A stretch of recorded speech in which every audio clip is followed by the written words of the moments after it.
Good evening. मैं मनीष कुमार भोज आप सभी लोगों का अपने YouTube channel Uttarakhand online classes में हार्दिक स्वागत करता हूं। जैसे कि दोस्तों आप लोगों को पता है कि हम उत्तराखंड से संबंधित और करंट अफेयर से संबंधित क्वेश्चनों को कवर करते हुए आ रहे हैं। दोस्तों इसी कड़ी को आगे बढ़ाते हुए आज मैं आपके सम्मुख से महत्वपूर्ण प्रश्न लेके आया हूं जो एग्ज़ाम के दृष्टिकोण से महत्वपूर्ण हैं, क्योंकि ये क्वेश्चन आए दिन पेपर में पूछे जाते हैं और कुछ हिस्सा इसका करंट अफेयर का भी है, वो उसको भी हम कवर करते हुए जाएंगे। ये क्वेश्चन एग्ज़ाम में आ सकते हैं क्योंकि वर्तमान समय के क्वेश्चन हैं। आज हम महत्वपूर्ण प्रश्नों की तरफ बढ़ें। आप मेरे साथ ये नोट करते जाइएगा। दोस्तों आज हम राष्ट्रपति से संबंधित कुछ अनुच्छेदों के बारे में पढ़ेंगे। कौन कौन से अनुच्छेद के अंतर्गत उनकी कौन कौन सी शक्तियाँ होती हैं, उन्हें कौन कौन से प्रावधान के अंतर्गत उनको सम्मिलित किया जाता है। यदि मैं बात करूं, अनुच्छेद 52 ये कहता है कि भारत का एक राष्ट्रपति होगा। कभी आ जाता है पेपर में क्वेश्चन कि 52वां अनुच्छेद क्या कहता है। वो ये कहता है कि भारत का एक राष्ट्रपति होगा। अनुच्छेद 53 के अंतर्गत ये अनुच्छेद के अंतर्गत ये कहता है कि कार्यपालिका शक्ति राष्ट्रपति में निहित होगी।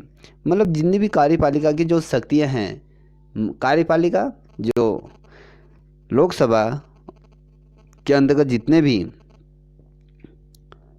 सदन संचालित होता है, जितनी भी कार्यपालिका जितने विधायक बनते हैं, वो सारे राष्ट्रपति में निहित होंगे, क्योंकि कार्यपालिका का प्रमुख और यह कहा जाए जिस प्रकार से परिवार का मुखिया होता है, उसी प्रकार से हमारी कार्यपालिका का जो शक्तियाँ जो निर्मित होती हैं, निहित होती हैं, वो राष्ट्रपति के अंतर्गत होती हैं। अब यदि मैं बात करूँ अनुच्छेद 52 की, तो उसमें जो अनुच्छेद 54 है, उसमें कहते हैं कि राष्ट्रपति से संबंधित निर्वाचन कि राष्ट्रपति को किस प्रकार से निर्वाचित किया जाता है, उसके अंदर क्या क्या प्रावधान होते हैं, उनमें क्या क्या चीज़ें अमेंडमेंट की जाती हैं, वो अनुच्छेद 54 के अंतर्गत हमें देखने को प्राप्त होती हैं। और अनुच्छेद 55 में निर्वाचन की गतिविधियाँ कि निर्वाचन में किस प्रकार से ताना बाना बुना जाता है, तो वो चीज़ें इसके अंतर्गत आते हैं। जब निर्वाचन की विधियों में अंदर कौन कौन सी चीज़ें कितने टाइम तक होनी चाहिए, जब निर्वाचन आयोग द्वारा निर्धारित तिथि घोषित की जाती है तो इतने दिन तक प्रचार प्रसार होगा, इतने दिन तक अपने विधायकों से जितने भी आपके इस राष्ट्रपति चुनाव में जितने भी प्रतिभाग करते हैं उनसे संपर्क साधने का जो भी एक निश्चित तिथि होती है, जो गाइडलाइन होती है, उसे फॉलो किया जाता है इसके अंतर्गत। अब अनुच्छेद 56 ये कहता है पदाविधि। इसमें पद की व्याख्या की गई है। और अनुच्छेद 57 में पुनर्निर्वाचन, मान लीजिए कि भैया यदि राष्ट्रपति के निर्वाचन में किसी प्रकार की कहीं त्रुटि हो जाती है या किसी प्रकार की काउंटिंग में यदि कुछ गलतियां सम्मुख से आती हैं, तो उसे रिकाउंटिंग की जाती है, उसका पुनर्निर्वाचन किया जाता है कि उस चीज़ को रद्द के पुनः दोबारा वोटिंग की जा सकती है। अब कभी क्वेश्चन आ जाता है कि राष्ट्रपति की योग्यता किस अनुच्छेद के अंतर्गत आती है, तो वो 58वें अनुच्छेद के अंतर्गत राष्ट्रपति की योग्यता उसमें दर्शाते हैं कि राष्ट्रपति की कौन कौन सी योग्यताएं होनी चाहिए इस पद की योग्य होने के लिए। ठीक है दोस्तों।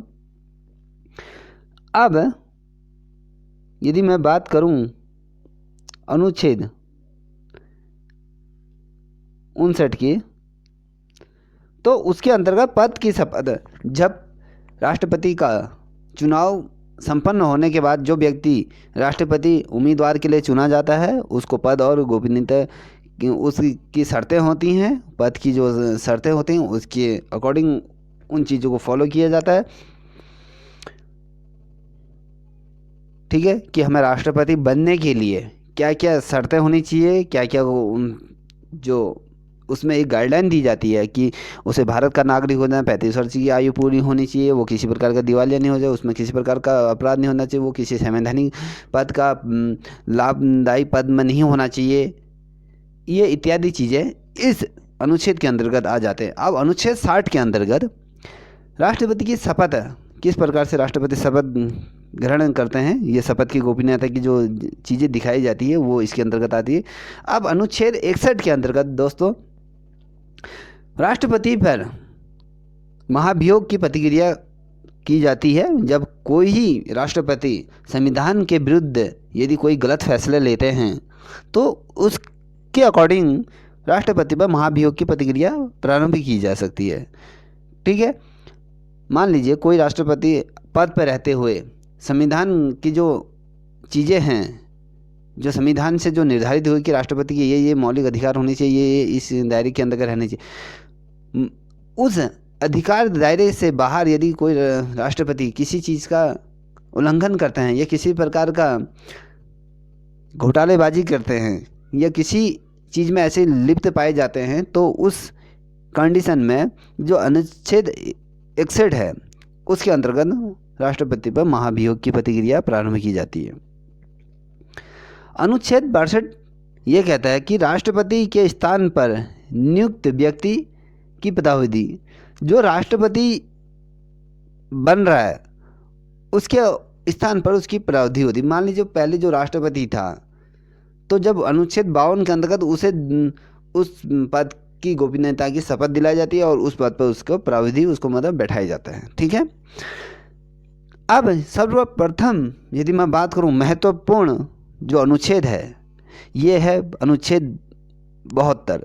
इसके अंतर्गत राष्ट्रपति के कुछ अधिकार होते हैं, कुछ राष्ट्रपति को संवैधानिक शक्तियाँ प्राप्त होती है जिसके अंतर्गत तो क्षमादान, मतलब मान लीजिए क्षमादान क्या होता है आप सभी लोगों को पता है। यदि किसी अपराधी द्वारा उसे मृत्यु दंड दिया जाता है सुप्रीम कोर्ट द्वारा तो उसकी जो मृत्यु दंड है उसे आजीवन कारावास में राष्ट्रपति उसे बदल सकते हैं, उनको ये अधिकार दिए जाते हैं। अब अनुच्छेद 74A के अंतर्गत राष्ट्रपति मंत्रिपरिषद के सलाहकार के अनुसार कार्य करेगा। जो मंत्रिपरिषद का जो सलाहकार के तौर पे कार्य करेगा, मतलब जो मंत्रिपरिषद के अनुसार जो कार्य होते हैं राष्ट्रपति को जो दायित्व दिए जाते हैं कहीं ना कहीं उसकी सलाह पर राष्ट्रपति कार्य करेगा। मान लीजिए कोई बिल पास होना है तो उस पर चर्चाएँ करके लोकसभा पे की चर्चाएँ होने के बाद जब राष्ट्रपति के से सलाह ली जाती है, जब मंत्रिपरिषद सलाह लेते हैं तो उस अकॉर्डिंग राष्ट्रपति उस पर कार्य करता है। ठीक है, अब अनुच्छेद 80 के अंतर्गत राज्यसभा में 12 सदस्यों का मनोनयन करने का अधिकार हमें राष्ट्रपति को अधिकार। जो राज्यसभा है, राज्यसभा में राष्ट्रपति को ऐसे संवैधानिक अधिकार प्राप्त हैं कि वो 12 सदस्यों को नियुक्त कर सकते हैं अपनी वो शक्ति के माध्यम से, जो उन्हें संवैधानिक शक्तियाँ प्राप्त हुई उसके अंतर्गत वो 12 सदस्यों को नामित कर सकते हैं। अब अनुच्छेद 108 राष्ट्रपति का संयुक्त अधिवेशन। राष्ट्रपति का अधिवेशन, जब राष्ट्रपति जो अपने भाषण देते हैं, जो किसी मंच पर जाके उसका किसी चीज़ की अध्यक्षता करते हैं, अधिवेशन संयुक्त अधिवेशन जब राष्ट्रपति के द्वारा जब किया जाता है तो उसके अंतर्गत ये चीज़ें आती हैं। और अनुच्छेद 111 ये भी महत्वपूर्ण है परीक्षा के दृष्टिकोण से। राष्ट्रपति को वीटो पावर का अधिकार दिया जाता है। वहाँ पर यदि किसी सरकार, यदि कोई सरकार किसी प्रकार अध्यादेश लाती है किसी सरकार के प्रति, तब उस स्थिति में जब वोटों की गिनती बराबर हो जाती है तो राष्ट्रपति को ये संवैधानिक अधिकार है, वो अपना वीटो पावर का अधिकार अपना वोट दे सकता है कि किस सरकार की तरफ। ठीक है, अब अनुच्छेद 123 के अंतर्गत कह रहा है राष्ट्रपति की अध्यादेश जारी करने की शक्ति, यदि कोई ही संविधान के अंतर्गत राष्ट्रपति को यह अध्यादेश जारी करने का, किसी प्रकार का कानून जारी करने का अधिकार भी दिया जाता है। मान लीजिए कोई अभी जिस प्रकार से अभी ये कृषि बिल पर जब चर्चाएं हो रही हैं तो राष्ट्रपति के अंतर्गत ऐसी शक्तियां संविधान द्वारा दी गई हैं। मान लीजिए इस जो लोकसभा में जो अभी बिल पारित हो रहा है इसे खारिज करके राष्ट्रपति अपने स्वविवेक से एक अध्यादेश जारी कर सकता है, जिसे हम कानून कहते हैं। वो कानून राष्ट्रपति के द्वारा जारी किया जा सकता है। अनुच्छेद 143 के अंतर्गत राष्ट्रपति की सर्वोच्च न्यायालय से सलाह लेने की शक्ति। अब राष्ट्रपति डायरेक्ट सुप्रीम कोर्ट के जो न्यायाधीश हैं उनसे सलाह मशवरा करने की उनकी शक्ति ये प्रदान दी है। और आपने देखा होगा कई राज्यों में आपातकाल, देश में भी आपातकाल की घोषणा होती है। तो ये अनुच्छेद 352 के अंतर्गत राष्ट्रपति शासन लगाया जाता है, आपातकाल लगाया जाता है। तो ये अधिकार भी राष्ट्रपति को प्राप्त है। यदि किसी राज्य की सरकार संवैधानिक नियमों के आधार पर यदि सुचारू रूप से कार्य नहीं कर रही है, या भ्रष्टाचार में किसी प्रकार की लिप्त पाई जाती है, या संविधान के चीज़ों का उल्लंघन कर रही है, तो राष्ट्रपति उस राज्य में राष्ट्रीय आपातकाल की घोषणा करने का उन्हें अधिकार है। वो राष्ट्रपति शासन उस आपातकाल घोषित कर सकते हैं। आपात मतलब जब किसी इमरजेंसी की स्थिति जब पैदा हो जाती है किसी राज्य के अंतर्गत, तो ये चीज़ उन्हें अधिकार है। और क्योंकि ये राष्ट्र के हित में होता है, आपातकाल इमरजेंसी की स्थिति जब पैदा हो जाती है तब। और अनुच्छेद 356 के अंतर्गत जो अभी मैंने बताया राष्ट्रपति शासन जब लगाया जाता है, उत्तराखंड में भी राष्ट्रपति शासन 3 बार लग चुका है। जब सरकार गतिविरोध उत्पन्न हो जाता है, जब सरकारों के मध्य, तब राष्ट्रपति शासन राष्ट्रपति को हस्तक्षेप करना पड़ता है। यदि मैंने आपको पूर्व में कहा था कि जब सरकार किसी प्रकार से संवैधानिक संस्था के अनुकूल नहीं चलती हैं, ये किसी प्रकार का कार्यों का अनुग्रहण नहीं करती है, संविधान के विरुद्ध जाके अपना दायित्व निर्वाह करती है सरकार, तो राष्ट्रपति उस प्रदेश में राष्ट्रपति शासन लगाया जाता है। और राष्ट्रीय आपातकाल भी राष्ट्रपति के माध्यम से लगाया जाता है। जिस प्रकार से इंदिरा गांधी द्वारा पूरे भारत में राष्ट्रीय आपातकाल लगा दिया था, इमरजेंसी की स्थिति, जिस समय पूरे प्रदेश में, पूरे राष्ट्र में भूखमरी की स्थिति पैदा हो गई थी। तो जब अकाल की स्थिति जब पैदा हो जाती है, तो ये राष्ट्र आपातकाल लगाया जाता है। 1973 में के समथिंग जो आपातकाल लगा था 1975 में, तो ये इंदिरा गांधी द्वारा जब राष्ट्रीय आपातकाल लगाया गया था, वो उनको जो अधिकार थे कि अनुच्छेद 352 के अंतर्गत ये उनके जो राष्ट्रपति को जब प्रधानमंत्री ये सलाह देते हैं कि भैया स्थिति खराब हो रही है, तो राष्ट्रपति उस सलाह पर वो चीज़ें कर सकते हैं। और राष्ट्रपति का स्वयं भी विवेक होता है कि वो उस चीज़ पे अपना क्या बोलते हैं व्यक्तित्व क्लियर करे, अपना स्टैंड ले। और अनुच्छेद 360 में वित्तीय आपातकाल, जब देश में किसी प्रकार की वित्तीय अनियमितताएं हो जाती हैं, जब देश में किसी प्रकार की हमारी जीडीपी या ये हमारे देश की इकोनॉमी जब अस्थिर हो जाती है, तो राष्ट्रपति वित्तीय आपातकाल घोषणा कर सकती हैं। ठीक है, जैसे अभी कोविड के माध्यम में भी आपने देखा होगा कि सरकार द्वारा कई प्रकार से वित्तीय आपातकाल की भी घोषणा नहीं, उस प्रकार से कर्मचारियों के जो किसी प्रकार की जो वेतन कटौती, एक दिन की वेतन कटौती या डीए पे रोक लगा दी थी, ये भी एक तरह का आपातकाल के अंतर्गत ही रहा। अब राष्ट्रपति के जो आधार हैं, जो राष्ट्रीय आपातकाल है, राष्ट्रपति शासन और वित्तीय आपातकाल, थोड़ा इन पे हम थोड़ा सा चर्चाएं करते हैं। राष्ट्रीय आपातकाल क्या होता है, राष्ट्रपति शासन क्या होता है, और वित्तीय आपातकाल क्या होता है। थोड़ा सा इससे जो पूर्व हमने जो चर्चा करी थी उससे थोड़ा सा विपरीत हम इसमें जाते हैं।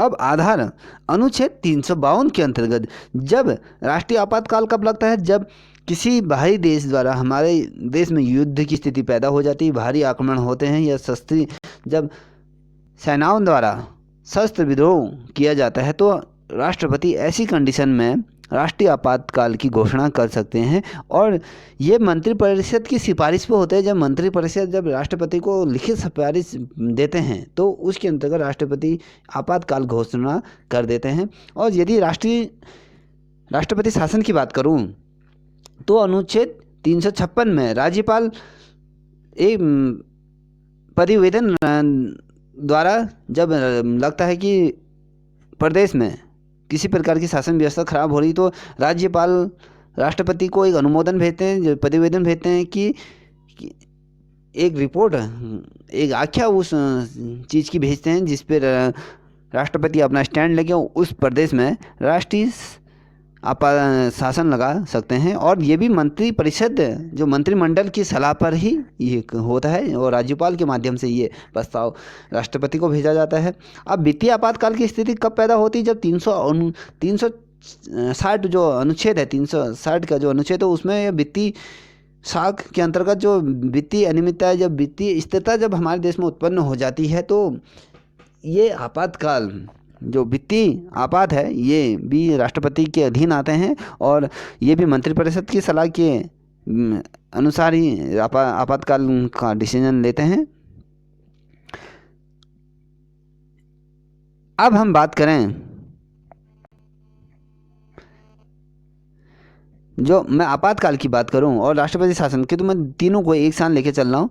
पहली बार जो राष्ट्रीय आपातकाल लगा था वो 30 दिन, 1 माह के लिए ये लगा था। 1 माह के लिए हमारे देश में आपातकाल, इमरजेंसी की स्थिति पैदा हुई थी। संसद के दोनों सदनों के अनुमोदन से प्रत्येक 6 माह इस प्रकार की अनिश्चितता, जब ऐसी स्थिति पैदा हो जाती तब लगते हैं, ठीक है।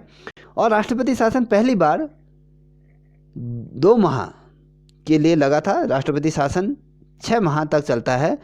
अधिकतम इसकी अवधि 3 वर्ष तक की होती है, ठीक है दोस्तों। अब वित्तीय आपातकाल की बात करूं मैं, तो वित्तीय आपातकाल के अंतर्गत पहली बार 2 माह के लिए ये वित्तीय आपातकाल लगा था, अनिश्चित काल तक, क्योंकि संविधान स्पष्ट से उल्लेख नहीं है, क्योंकि संविधान में इसका स्पष्ट से उल्लेख नहीं है कि वित्तीय आपातकाल का क्या क्राइटेरिया होगा, किस प्रकार का हम ये लगा सकते हैं। और जो ये आपातकाल है, राष्ट्रीय आपातकाल है, ये अनुमोदन के आधार पर जब विशेष बहुमत होता है, साधारण बहुमत, और जो ये चीज़ें इसके अंतर्गत जब आती हैं, जब इसका प्रभाव हम देखते हैं, तो मौलिक अधिकार जब निलंबित होते हैं, जब मौलिक अधिकारों का हनन हो जाता है, अनुच्छेद जब 20 से 21 द्वारा जब जो हमें अधिकार को जब छेड़ा जाता है, जब इन पर छेड़छाड़ की जाती है, तो ये स्थिति पैदा हो जाती है। राष्ट्रपति शासन कोई प्रभाव नहीं है कि मौलिक अधिकारों पर इस जब ये आपातकाल लगाया जाता है, राष्ट्रीय शासन, जब राष्ट्रपति शासन लगाया जाता है, इसके अंतर्गत क्या होता है, मौलिक अधिकारों पर किसी प्रकार का, आपका अधिकारों पर उसको किसी प्रकार का उस पर आँच नहीं आएगी। और जो राष्ट्रपति शासन के विरुद्ध जो आपके मौलिक अधिकार जो संविधान द्वारा दिए गए हैं वो एजिटिव बने रहेंगे। और वित्तीय आपातकाल के अंतर्गत ये चीज़ों को छोड़ देते हैं, ठीक है। और जो मैं यदि वित्तीय आपातकाल की बात करूं, इसमें कोई प्रमाण इसमें हमें प्रस्तुत नहीं हुए हैं कि ये किस प्रकार से लगता है, ठीक है दोस्तों। इसकी समाप्ति क्या होती है, आधार क्या होता है इसका, राष्ट्रीय आपातकाल साधारण बहुमत से भी ये प्रकट होता है और राष्ट्रपति शासन, राष्ट्रपति स्वयं वापस ले सकता है इसको कि किस प्रकार। जब अब राष्ट्रीय आपातकाल कब समाधान, जब स्थिति हमारी जब साधारण हो जाती है, सही तरीके से जब सब चीज़ अपने अनुकूल आ जाते हैं, जब बाहरी युद्ध या आक्रमण या शस्त्र विद्रोह चीज़ें ये सब सामान्य तरीके से जब संचालित हो जाती हैं, जनजीवन व्यवस्था सही पटरी पर आ जाती है, साधारण तौर पर बहुमत से समाप्त हो जाता है, ठीक है। और राष्ट्रपति स्वयं अपने जो राष्ट्रपति शासन जो लगा रखा है तो वो उसे स्वयं वापस ले सकते हैं। अब वित्तीय आपातकाल की यदि बात करूँ मैं, ये संसद के अनुमोदन की आवश्यकता नहीं है कि राष्ट्रपति कभी भी इसे वापस ले सकता है, ठीक है। अब थोड़ी राष्ट्रपति की जो मैंने आपसे पूर्व में बात की थी, क्षमादान की जो इनको शक्तियाँ प्राप्त हुई हैं, तो ये क्या है, इस पर थोड़ा सा चर्चा करते हैं। अब क्षमादान ये सबसे बड़ा प्रारूप है, यदि मैं संविधान के अंतर्गत यदि कहूँ, ये लघुकरण में है, लघुकरण भी है इसके अंतर्गत। यदि मैं बात करूँ तो इसमें मृत्युदंड के क्रियान्वयन को रोक देते हैं। जो मृत्युदंड का जो प्रोसीजर चला रहता है, जो जुडिशरी द्वारा जब किसी मुजरिम को मृत्युदंड की सज़ा जब सुनाई दी जाती है, जब मृत्युदंड जब उसे फांसी में लटकाया जाता है, तो उससे पूर्व उसे यह अधिकार होता है कि वो राष्ट्रपति को क्षमायान, मृत्यु की जो क्षमादान की एप्लीकेशन राष्ट्रपति को भेज सकता है। राष्ट्रपति उसमें विचार विमर्श करके यदि उसको लगता है कि इसे क्षमादान कर देना चाहिए, तो उसको उसकी सज़ा को, जो उसको मृत्युदंड दिया जाता है, उसको क्या करता है, वो रोक देता है। ठीक है, कुछ ऐसी परिहारी कानूनों के अंतर्गत तो किसी में नहीं रोका जाता है, किसी में सीधे डायरेक्ट दिया जाता है, कभी ये राष्ट्रपति के विवेक पर निर्धारित करते हैं और उसके अपराध पर। क्षमादान क्या है, इस पर थोड़ा चर्चा करते हैं। अपराधी को सजाए मुक्त कर देना, इसके अंतर्गत आपको बोला ना, उसको उस सज़ा से मुक्त, मृत्युदंड दे रखा है तो मृत्युदंड से उसे मुक्त कर देना। अब लघुकरण के अंतर्गत यह दंड के प्रकार को बदलकर हल्के प्रकार का दंड देना। मृत्युदंड से मान लो किसी व्यक्ति की जीवन लीला भी समाप्त करनी है तो यह वो राष्ट्रपति को अपनी क्षमादान के लिए, अपने मृत्युदंड से क्षमादान के लिए अगर राष्ट्रपति को एप्लीकेशन लिखता है तो राष्ट्रपति अगर उसमें अपना स्टैंड लेता है तो उसको क्षमा कर देता है, तो वो उसकी जो मृत्युदंड की सज़ा आजीवन कारावास में तब्दील हो जाएगा। अब ये परिहार क्या होता है, दंड की मात्रा कम कर देना, कुछ परिस्थितियों में होता है ये चीज़ें। ठीक है, अब मानवीय तथ्यों के आधार पर क्षमा कर देना, जो मानव एक तरह से मानवीय जो गुण होता है, कहते हैं कि मानवता एक सर्वप्रिय गुण होता है किसी इंसान का, तो उस आधार पर भी राष्ट्रपति अपने विवेक से उसे क्षमा कर सकता है। ठीक है दोस्तों, अब वीटो शक्ति की बात करूं, राष्ट्रपति को जो वीटो शक्ति का जो अधिकार प्राप्त है वो निरपेक्ष अधिकार शक्ति है उसके पास। ठीक है, अब वीटो शक्ति निरपेक्ष अत्यंत वीटो जो होता है, अब विशेष वीटो, दो प्रकार की जो वीटो पावर उन्हें प्राप्त हुई, ऐसा होता है जो ऐसा वोट जिसे समाप्त ना किया जा सकता है, जिसका अर्थ है ये वीटो पावर जो होती है ऐसा वोट जिसे कोई भी समाप्त नहीं कर सकता है और जिसे विशेष बहुमत से समाप्त किया जा सकता है। अभी मान लीजिए किसी राष्ट्रपति किसी चीज़ पे अपना स्टैंड ले रहा है, तो यदि बहुमत की संख्या अधिक है तो उस अधिकार को समाप्त भी हो सकता है। और ये मान लीजिए उदाहरण ब्रिटिश साम्राज्य के अंतर्गत ये चीज़ें हुई, तो अब यूएस के जो राष्ट्रपति हैं तो वहाँ पर भी ये वीटो अधिकार का पावर उनको दिया गया है। ठीक है, राष्ट्रपति से संबंधित जो भी वीडियो है हम बाद में उस पर चर्चाएँ करेंगे। ठीक है, राष्ट्रपति के अधिकार क्या है, वीटो पावर क्या होता है, अब मैं थोड़ा सा उस पर डीपली बाद में चर्चाएं करेंगे। ठीक है दोस्तों, अब करंट अफेयर की तरफ बढ़ते हैं। अभी वर्तमान में जो चीज़ें घटित हुई हैं उन पे, जो वर्तमान में नियुक्तियां हुई हैं जो बड़े बड़े पदों में, तो उस पर चर्चा करें। मनोज आहूजा ये कौन है, ये केंद्रीय माध्यमिक शिक्षा बोर्ड के नए अध्यक्ष के तौर पे इन्हें नियुक्ति किया गया है।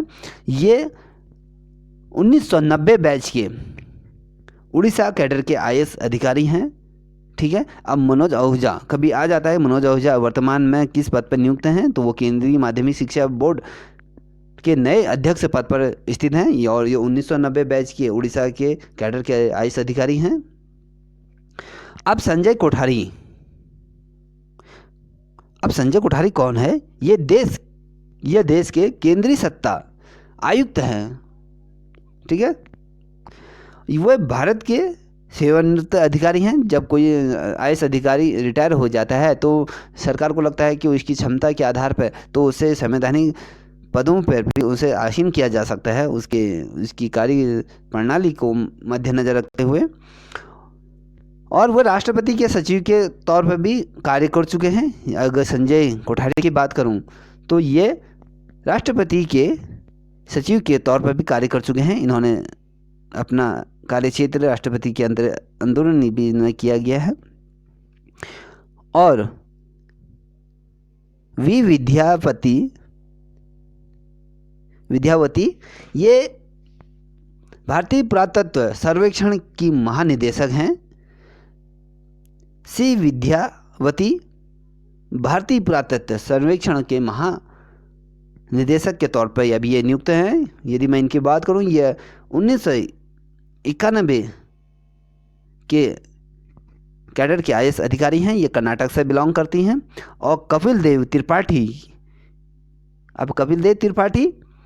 ये राष्ट्रपति के नए सचिव के तौर पर भी नियुक्त हुए हैं। ठीक है, ये 1980 बैच के आईएएस अधिकारी हैं। अभी वर्तमान समय में ये राष्ट्रपति के सचिव के तौर पर कार्य कर रहे हैं। और अनुराग श्रीवास्तव की बात करूं यदि मैं, दोस्तों ये क्वेश्चन एग्जाम के दृष्टिकोण से महत्वपूर्ण है। यदि मैं बात करूं अनुराग श्रीवास्तव की, ये विदेश मंत्रालय के नए प्रस्ताव बनाए गए हैं, प्रवक्ता बनाए गए हैं। ठीक है, जो भी यदि मान लीजिए विदेशी प्रवक्ता क्या होता है, जब विदेशों में किसी प्रकार की अपनी बात रखती हैं, भारत यदि अपनी बात किसी अन्य कंट्री में यदि रखता है अपनी, जैसे अलग अलग जो राष्ट्रीय पार्टियां हैं उनके अलग अलग अध्यक्ष प्रवक्ता होते हैं, उसी प्रकार से विदेश मंत्रालय के भी नए प्रवक्ता के तौर पर ये कार्य कर रहे हैं। कोई भी अपनी बात यदि हम किसी अन्य देश के सम्मुख से रखेंगे, सर्वप्रथम यही उस बात को रखते हैं। और ये भारतीय विदेश सेवा के 99 बैच के आईएएस अधिकारी के तौर पर नियुक्त हैं ये। और शिखा शर्मा की बात करूं, ये गूगल पे जो इंडिया के सलाहकार हैं के तौर पर ये नियुक्त हैं, जो गूगल पे और प्रधानमंत्री मोदी द्वारा जो लॉन्च किया गया है कैशलेस इंडिया के तौर पर, जो एक कदम बढ़ाने की तरफ अग्रसर है इंडिया, तो उसके अंतर्गत गूगल पे इंडिया के सलाहकार के तौर पर ये नियुक्त हैं। ये एक्सिस बैंक की सीईओ भी रह चुकी है। एक्सिस बैंक आप सभी जानते होंगे, एक्सिस बैंक की ये सीईओ भी रह चुकी हैं। अब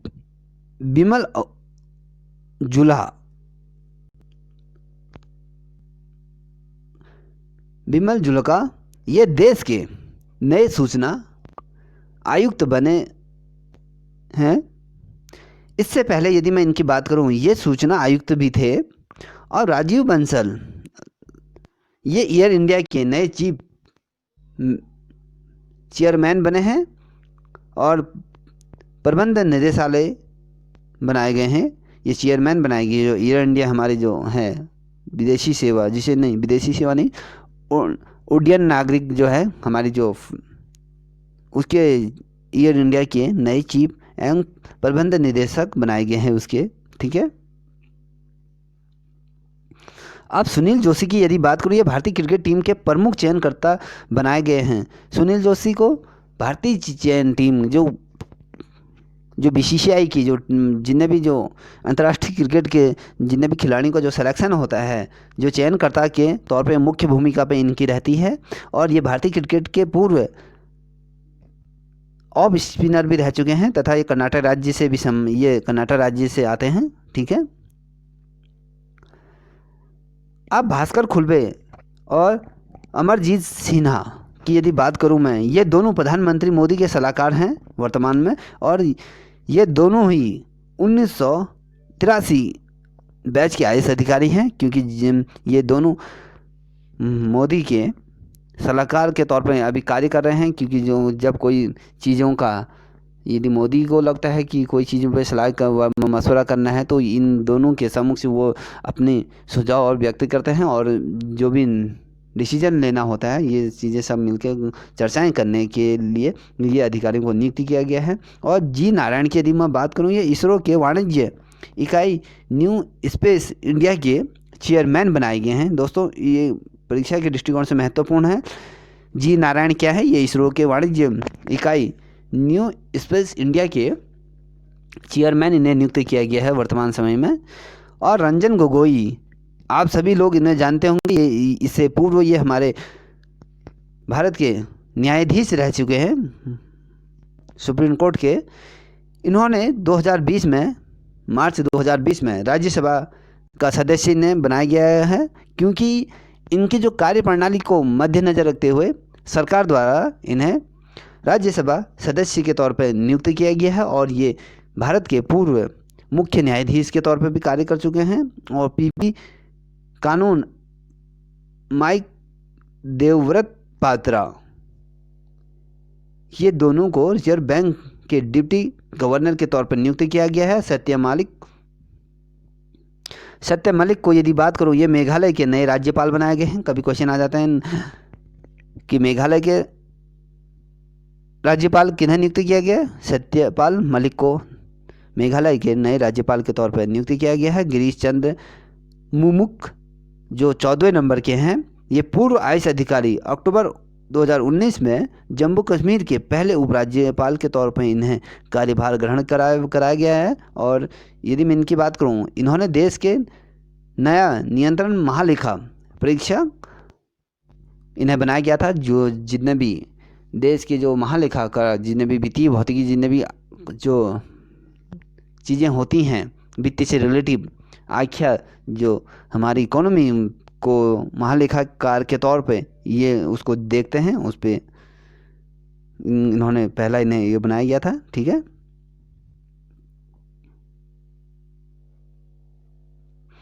अब मनोज सिन्हा, दोस्तों मनोज सिन्हा कौन है? ये इन्हें जम्मू कश्मीर के नया उपराज्यपाल के तौर पे इन्हें बनाया गया है। ये जम्मू कश्मीर के दूसरे उपराज्यपाल हैं। इससे पूर्व मैंने आपको बताया था ना कि जो जम्मू कश्मीर के पूर्व 14वें नंबर के जो गिरीश चंद हैं उन्हें अक्टूबर 2019 में जम्मू कश्मीर के पहले उपराज्यपाल के तौर पर नियुक्ति किया गया था। और सेकंड मनोज सिन्हा, इन्हें भी जम्मू कश्मीर का नया राज्यपाल बनाया गया है। ये जम्मू कश्मीर के दूसरे उपराज्यपाल हैं। इससे पहले गिरीश चंद्र थे और उसके पश्चात दूसरे राज्यपाल के तौर पे मनोज सिन्हा को नियुक्त किया गया है भारत सरकार द्वारा। ये जम्मू कश्मीर के दूसरे उपराज्यपाल के तौर पर कार्य कर रहे हैं। और राधा कृष्णन माथुर को लद्दाख के प्रथम उपराज्यपाल के तौर पर नियुक्त किया गया है, क्योंकि अभी जो हमारे वर्तमान में जो कश्मीर से अधिकृत लद्दाख जो बनाया गया है प्रदेश, तो ये उसके राधा कृष्ण माथुर को वहाँ का उपराज्यपाल बनाया गया है, जो प्रथम उपराज्यपाल के तौर पे नियुक्त किया गया। और न्यायमूर्ति शरद अरविंद बोबड़े, ये भारत के 47वें मुख्य न्यायाधीश के तौर पे ये कार्य कर रहे हैं। इनका कार्यकाल वर्तमान समय भी चल रहा है, कार्यरत है।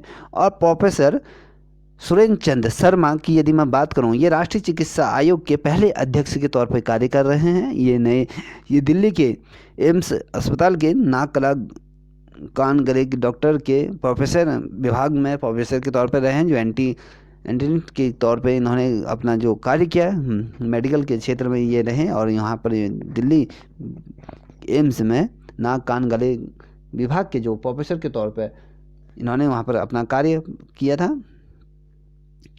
अब आलोक अलवासा, ये एशियाई डेवलपमेंट बैंक के नए उपाध्यक्ष के तौर पे इन्हें नियुक्त किया गया है। और राजीव कुमार की यदि बात करूं मैं, ये देश के नए चुनाव आयुक्त के तौर पे इन्हें नियुक्त किया गया। कभी क्वेश्चन ये महत्वपूर्ण है दोस्तों, चुनाव आयुक्त के तौर पे किसने पहले नियुक्त किया गया है? चुनाव आयुक्त किसे नियुक्त किया है? राजीव कुमार को चुनाव आयुक्त नियुक्त किया है। और प्रोफेसर प्रदीप कुमार जोशी, ये यूपीएससी के नए चेयरमैन के तौर पर इन्हें नियुक्त किया गया। दोस्तों कभी क्वेश्चन आ जाता है कि यूपीएससी के नए चेयरमैन कौन है? वो है प्रोफेसर प्रदीप कुमार जोशी को यूपीएससी के नए चेयरमैन के तौर पर नियुक्त किया गया है, क्योंकि यूपीएससी हमारे देश की सर्वोच्च संस्था है जहां से PCIS ऑफिसरों का चयन होता है। अब राकेश अस्थाना, ये सीमा सुरक्षा बल के नए महानिदेशक के तौर पर इन्हें नियुक्त किया गया है। इंदिरामणि पांडे, ये केंद्र सरकार द्वारा संयुक्त राष्ट्र और अंतर्राष्ट्रीय संगठनों में भारत के जो अगले राजदूत के तौर पे कार्य करेंगे। और हितेश चंद्र अवस्थी, ये उत्तर प्रदेश पुलिस के महानिदेशक के बनाए गए हैं वर्तमान समय में। और दोस्तों यदि मैं बात करूं राजेश कुमार त्रिपाठी की, सॉरी थोड़ा सा मिस्टेक होगी, राजेश कुमार तिवारी की यदि मैं बात करूँ, उत्तर प्रदेश के मुख्य सचिव इन्हें नियुक्त किया गया है वर्तमान समय में। राकेश कुमार तिवारी उत्तर प्रदेश के मुख्य सचिव के तौर पर नियुक्त किए गए हैं। उर्जित पटेल, जो इससे पूर्व हमारे गवर्नर रह चुके हैं, national Indian of public finance and policy के नए अध्यक्ष इन्हें नियुक्त किया गया है। इससे पूर्व ये हमारे आप सभी जानते हैं उर्जित पटेल रिजर्व बैंक के गवर्नर रह चुके हैं। अब ऋतिक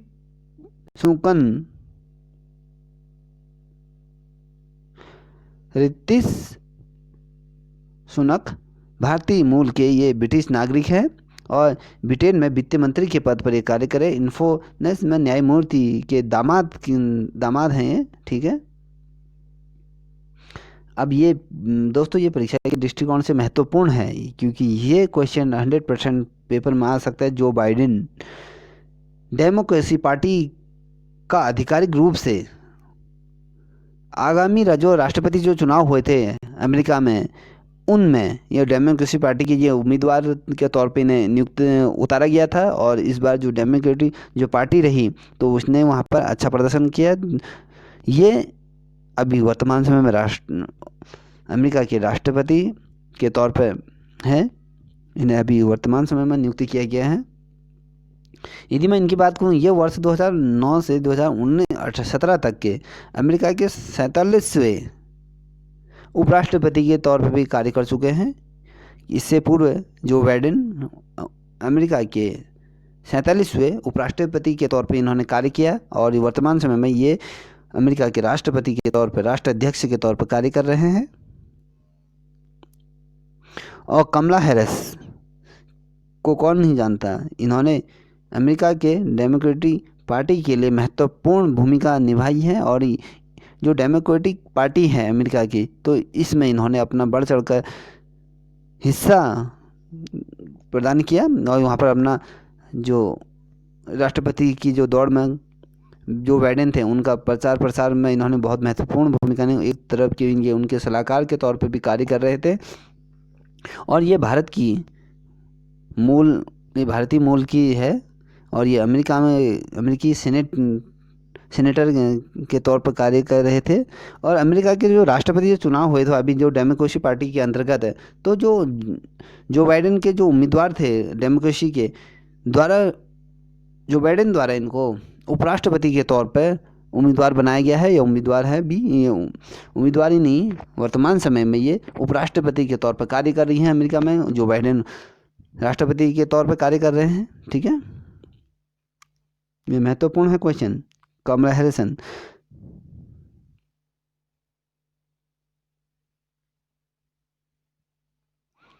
ठीक है दोस्तों, आज के लिए इतना ही। यदि आपको वीडियो पसंद आए हो तो प्लीज़ लाइक शेयर कमेंट कीजिए।